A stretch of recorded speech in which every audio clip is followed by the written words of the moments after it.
আমি সাকিব ভাইয়ের কাছ থেকে শেখার চেষ্টা করি কীভাবে আসলে বারবার ফিরে আসা যায়, বারবার নিজেকে চেঞ্জ করা যায়। আমি নিশো ভাইয়ের কাছ থেকে দেখেছি কীভাবে কাছ থেকে অভিনয় নিয়ে কত গভীরভাবে ভাবা যায়।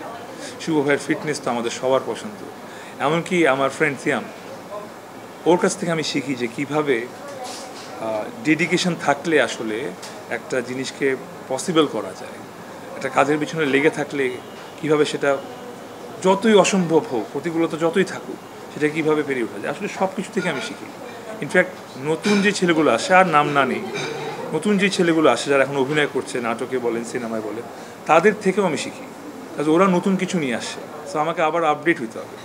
আমি যদি এখন বলি যে না আমি এখন সিনিয়র হয়ে গেছি বা আমার এখন 10 বছর হয়ে গেছে মিডিয়াতে, আমি সব কিছু জানি বুঝি, ওর চেয়ে ভালো আমি বুঝি, তাহলে এটা আমার বোকামি বা ভুল হবে।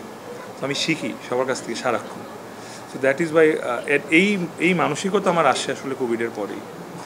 একরকমভাবে কোভিডের সময় যখন আমি বিছানায় পড়েছিলাম, I was almost about to die, তখন আই ওয়াজ এগেইন কবরের কাছাকাছি ফিলিং আর কি। তখন আই ওয়াজ লাইক, আচ্ছা আমি যদি মরে যাই, আমি যখন মরে যাই তাহলে মানুষ আসলে কী হিসাবে মনে রাখবে আমাকে? অভিনেতা হিসেবেই। তো অভিনেতা হিসেবে আমার আসলে কতটুকু অর্জন আমি একটু একবার ভাবি।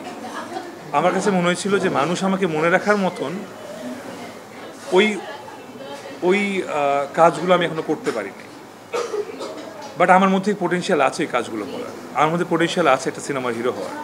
আমি এখন নাটক করছি, বাট আমি ফিল্ম করতে চাই, বারবার বলি। হয়তো এই কাজটার পর মানুষ হয়তো আমার উপর আরও ভরসা পাবে। সো ওই জায়গা থেকে আসলে তখন আমার কাছে মনে ছিল যে আমি যদি আমি যদি এই কোভিড থেকে আমি যদি বেঁচে আসি, তাহলে আমি ওয়াদা করছি আমি নিজেকে অনেক চেঞ্জ করব, because this is my second life. আর বারবার আল্লাহ সুযোগ দেন না, যেহেতু সুযোগ দিয়েছেন, ওয়ান বাই ওয়ান আমি চেষ্টা করেছি নিজেকে চেঞ্জ করার। এটা অনেক বড় একটা রেজাল্ট ছিল গত বছরের এই বছরের মেরিল প্রথম আলো অ্যাওয়ার্ডটা।